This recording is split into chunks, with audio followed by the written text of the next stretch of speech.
Le débrief du match de ce soir entre Valence et le Real Madrid, les amis. On s'est régalé. En jeu, la place de leader qui avait été provisoirement prise hier par l'Atlético Madrid, fort d'un match nul 0-0 à domicile face à l'Athletic Bilbao. Valence, 30 000 personnes, 60% de la capacité, Covid oblige bien évidemment, et le Tetris pour Carlo Ancelotti qui sortait de la victoire en Ligue des Champions sur la pelouse de l'Inter Milan 1-0. 6 absents ce soir avec Kroos, Bale, Mendy, Marcelo, Mariano et Ceballos. La question: Eden Hazard allait-il être titulaire ce soir? Aucune minute de jeu face à l'Inter Milan. Réponse: oui. Il y avait peut-être une hésitation avec Rodrigo, le buteur face à l'Inter. Eh bien, c'est Eden Hazard qui a été choisi pour un 4-4-2. Courtois dans les buts, Militao à la bas, charnière centrale, Nacho côté gauche, Carvajal côté droit, Casemiro, Modric au milieu, Vinicius côté gauche, Valverde à droite et devant le capitaine Karim Benzema avec donc autour de lui Eden Hazard. Attention parce qu'en face, Valence marche très bien. C'est presque un miracle parce que le groupe est très resserré. Mais Bordalas, le nouveau coach arrivé de Getafe, est en train de réussir un montage absolu sur des ruines. Parce que Valence est en ruine.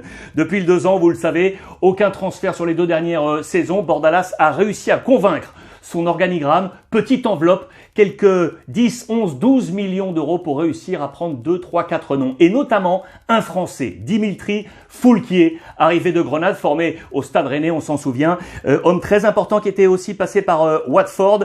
On l'aime par sa polyvalence. Un mot qui va jaillir aujourd'hui avant ce match. Pourquoi? Parce que le capitaine de Valence, Gaya, l'international, est tombé juste avant le match. Le latéral est tombé et du coup, Foulquier, qui devait jouer au milieu de terrain, passe au poste de latéral. Le grand gagnant, c'est le jeune Hugo Duro qui va entrer dans ce match et qui sera décisif. Vous allez le voir. La formation de Valence avec Mamardashvili dans les buts, Alderete, Gabriel Paulista à la charnière, Correia à droite, le portugais, Foulquier donc à gauche à la place de Gaya, Guillamon Vass au milieu de terrain, Carlos Soler qui prend du coup le brassard de capitaine de Gaya et qui file sur le côté droit du milieu de terrain, Hugo Duro à gauche devant Maxi Gomez avec Gonzalo Guedes, l'ancien du Paris Saint-Germain. Gaya, coup dur juste avant le match et Valence va mettre un genou à terre tout de suite. Écoutez bien, 2 joueurs vont tomber dans les 20 premières minutes. Et quel joueur? 15e minute, Carlos Soler qui hérite du brassard de capitaine,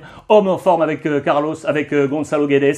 Eh bien, Soler tombe blessé lui aussi. Quelques minutes plus tard, le latéral droit, le portugais Thierry Correia, tombe lui aussi. C'est absolument incroyable. Bordalas est obligé de tout recombiner. Foulquier qui était à gauche passe à droite et Lato entre sur le côté gauche. Eh bien, écoutez bien, on pensait que le Real Madrid allait pouvoir en profiter. Non, quelques minutes plus tard, 25e minute, c'est Carvajal, lui aussi, qui tombe blessé, les amis, et remplacé par Lucas Vázquez. 30 premières minutes absolument incroyables avec ces blessures. Eh bien, écoutez bien, il va y avoir de l'intensité. Pas beaucoup d'occasions de but, mais énormément d'intensité dans ce match. Une occasion dans cette première demi-heure, elle est pour Eden Hazard à la 14e minute. Et puis va arriver un premier fait de jeu avec Maxi Gomez qui va réclamer un penalty à la 28e. Il aurait pu aller tout seul au but. Il a préféré s'écrouler. Il va chercher le penalty, ne pas l'obtenir. Et ça, c'est à la 28e minute. Valence va mieux que tenir, les amis. Malgré tous les chamboulements, on a l'impression que c'est finalement un mal pour un bien. Ces changements, l'artiste, parce qu'il faut le dire, c'est bien Bordalas, le coach de Valence qui pour moi était le MVP de cette première période. Il a su parfaitement manœuvrer avec les changements et surtout mettre une pression énorme sur le Real Madrid qui n'aura pas réussi dans cette première période à sortir de cette pression, obligé de jouer long, manque de connexion devant entre les différents attaquants. Ça a été très compliqué pour le Real. Au finish de ces 45 premières minutes, 0-0, 45% de possession contre 55 en faveur du Real Madrid. Une frappe cadrée Valence, 2 frappes cadré pour le Real Madrid et donc MVP pour moi de ces 45 premières, largement Bordalas, le coach de Valence. À l'entame de la seconde période, 3 énormes occasions justement pour Valence. Hugo Duro, Guedes et Moussa qui étaient rentrés en jeu. Et puis du coup, à la 66e minute, ça arrive, Valence va mener à la marque, les amis. 66e minute et c'est le jeune Hugo Duro qui était entré dans ce 11 après la blessure du coup juste avant match de Gaya. C'est Hugo Duro qui marque ce but. Écoutez bien, la saison passée, le jeune Hugo Duro était au Real Madrid avec avec le Castilla, l'équipe 2 entraînée par Raúl, prêté par Getafe. Castilla n'a pas voulu le garder, le Real n'a pas voulu le garder, Valence en a profité, nouveau prêt de la part de Getafe du côté de Valence et le voilà buteur 1-0 à cette heure-là. À cette heure-là, Valence est leader du championnat d'Espagne, les amis.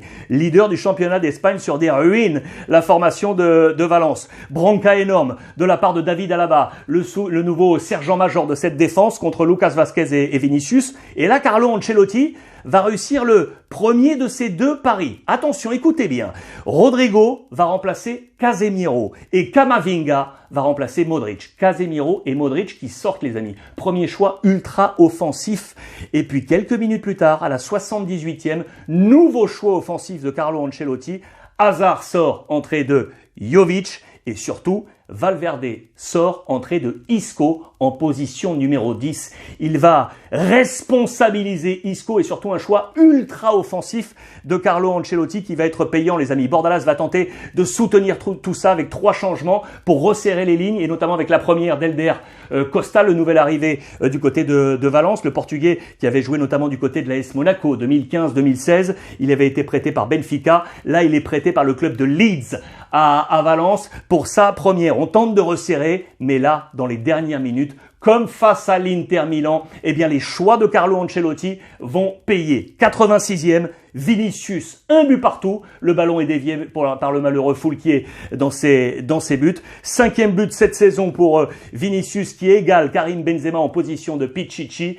Mais 3-4 minutes plus tard, à la 89e minute, Karim Benzema donne le but de la victoire au Real Madrid, 2-1 pour passer donc seul Pichichi avec 6 buts inscrits et redonner le leadership au Real Madrid, les amis. Du coup, pour moi, MVP de la seconde période, eh bien, Carlo Ancelotti, comme face à l'Inter Milan. Très sincèrement, Valence méritait, je pense, le match nul, mais une nouvelle fois, le Real Madrid a démontré savoir souffrir pour s'imposer. Bordalas, 45 premières minutes, Ancelotti, les 45 minutes de cette deuxième période. Le Real s'impose, les amis. Ce soir, le Real Madrid reprend cette place de leader. Reposez-vous. Bonne nuit.